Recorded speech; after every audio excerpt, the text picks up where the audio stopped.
Let's go ahead and get started with part 2 of my little video series here. So we took a look at the idea of getting some equations that could be solved and taking a look at whether or not one variable being changed will affect another. In this case, we had taken a look at the idea of the angle theta. And if theta is increased from 0, we'll get a decrease in force overall, but the idea of the net force change is kind of tricky. The force would decrease overall regardless. But for the rest of this, let's take a look at setting up a couple of other problems. Some common problems that you need to take a look at are when things aren't lined up with each other. I apologize for the terrible drawing quality here, but this is what we could call a modified half Atwood machine, where, let me scroll down a little bit more, this would represent an Atwood machine, two masses on a common string over a pulley, and one is larger than the other and the system accelerates. Half Atwood would be where one object is on top of a table moving horizontally, and a modified, or as you call it, a partial Atwood, is when one object is on a surface but it's angled. So in this case, we still have to think about two different objects interacting with each other and all the forces that are connected to it, but we aren't really sure which one's going to go first. In these cases, you generally need to know which object is going to cause the system to go into motion in its own direction. So let's pretend M2 is considerably larger than M1, and so this system will move so that M2 falls and M1 gets lifted up the ramp. We want to take a look at drawing free body diagrams.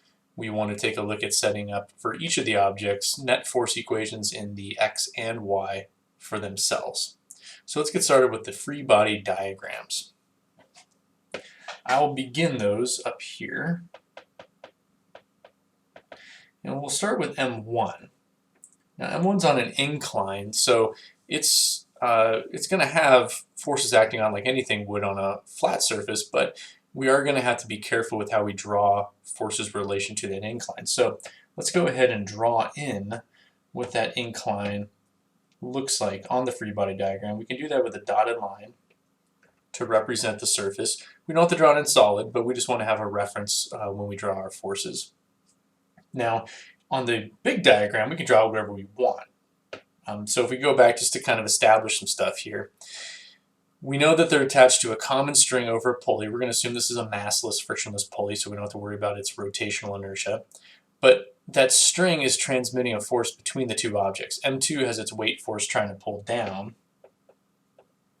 Call that M2G. And M1 has its own weight force, M1G, that's acting straight down towards the ground. But a component of that is going to try to pull it down the incline. So these two are in a bit of a tug of war, and what connects them is the string. So there has to be some tension force in the string between them.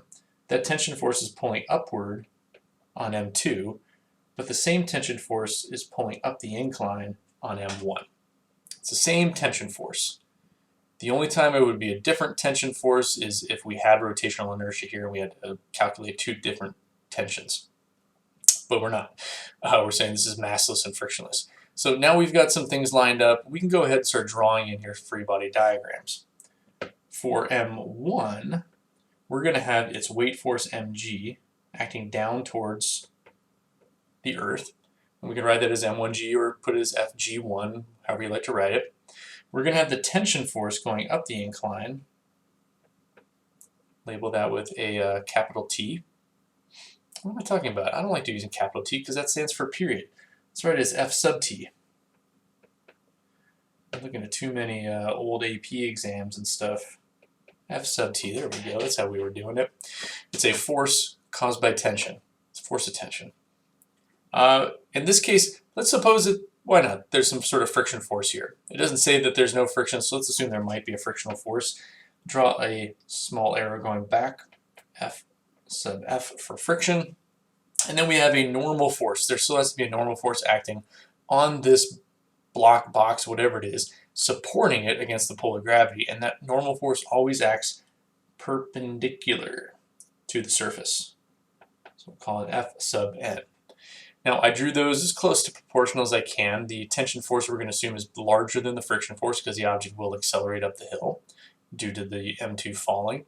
And the vertical component here, the normal force for the y direction of our incline, looks like it's about the same size as a component of the weight force, so drew it as best as I could. Let's go ahead and do M2, which is dangling on the string there.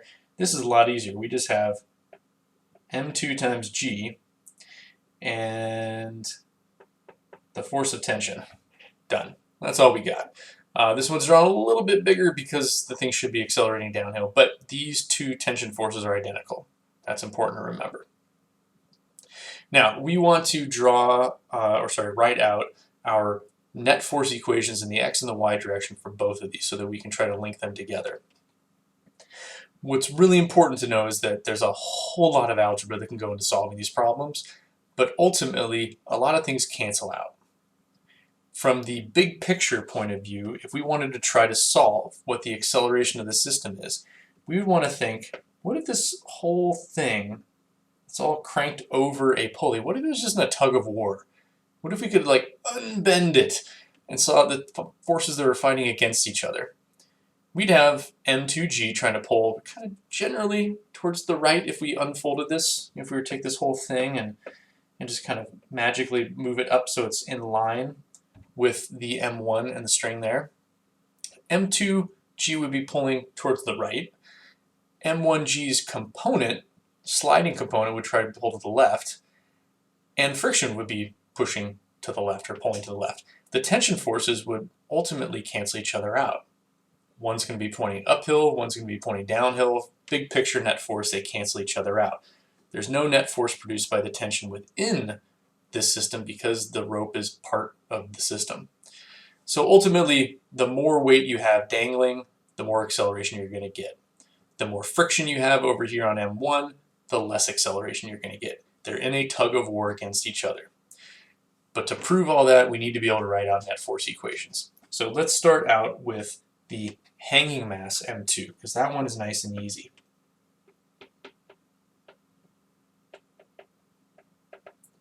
For M2,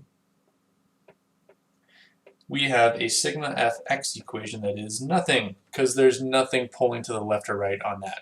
It's a little xy coordinate system. If I were to draw one in for it, that's the y direction, that's the x direction, nothing's pulling to the x, so there's nothing. That's nice. In the y direction, we would have the tension force up minus the weight force M2 times G going down. And since we omnipotently decided that M2 is going to be large enough to cause the system to accelerate so that it fell, we could put into this equation that the net force M times A has to be negative. We have to say that it's going in a particular direction. If we just say it's positive, then it's a mystery. We have to know which way it's actually going in order to complete this problem. Now, for M1 up on the incline, its coordinate system has to be lined up with its direction of motion as well.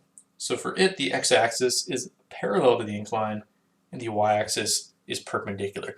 That's going to make it a lot easier to solve because of all the forces in our free body diagram, 3 of the 4 are lined up with this x and y axis that I just drew.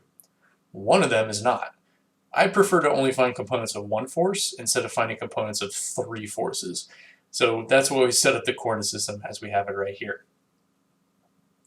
So if we wanted to create a set of equations for M1, let's go ahead and draw that in a consistent color there, not pink. We need to find components of the weight force so that the components are in line with the x and the y axis. So we're going to go back to our old idea that if you create a triangle out of that weight force, the component that is trying to crush it into the incline is the cosine component, and the component that's trying to slide it down the hill is the sine component. Cosine crush, sine slide. So for our equations in the x direction then, we would have force tension going the positive x direction minus m1g sine theta minus whatever the force of friction is. If we decide in this problem that there's no friction, that makes our life easier, but we can put it there as a placeholder. Just to reiterate, we're not going to actually plug any numbers in here. We're just trying to get the equation so we can take a look at them. Now we need to do the y equation. Net force in the y direction.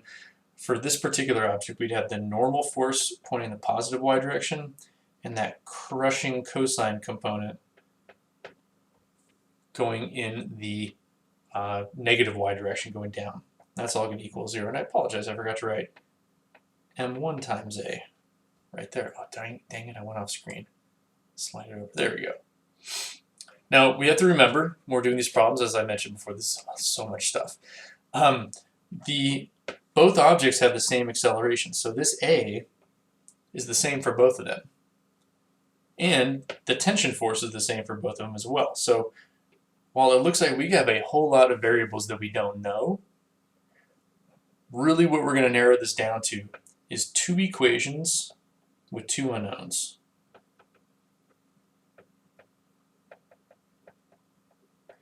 And once we have that, we can just use algebraic rules to solve. So if we wanted to find the acceleration of this system, we would have to make sure that we had two equations with acceleration in it. Check, we got that. There might be another unknown that we don't know, like the tension in the string. Okay, well, that's our second unknown, and it's in both of the equations. However, the problem arises with this whole idea of friction, which is where we'd have to go back to what we did before, where we'd have to substitute this out and say it's mu times normal force, but we'd have to get the normal force from down below here, which we could do. And at that point, all we would have as unknowns are tension force and acceleration, and we could do a simultaneous solve, substitute solve, however you want to call it. If you really want to build a matrix, you could. But we want to get it so that everything other than A and the tension force are the masses and gravity, because we know those. Now that is a long video just to cover one problem, all right? But it's very thorough. At this point, you can do anything you need to. But getting the setup and familiarizing yourself, reminding yourself of how these problems are set up, it's really important. You need to be able to look at one of these, even on a multiple choice question, and say, well, if it's going to go, let's say clockwise, where the thing on the right here is going to go down and the thing on the incline is going to slide towards the right. If it's going to go in that sort of direction, M2 would have to be large enough that as it's pulling down on the string, that string can apply a tension force that is larger than the friction force that might be there and the sliding component of that weight. Because if you cut this string, M1 wants to slide downhill, M2 wants to fall straight down. They're in a tug of war against each other, and gravity is what's causing that to happen. So this will end part 2, where we went through a very, very complicated problem that you could do a whole lot of math with, but you can also see where the equations line up and where variable adjustments could happen.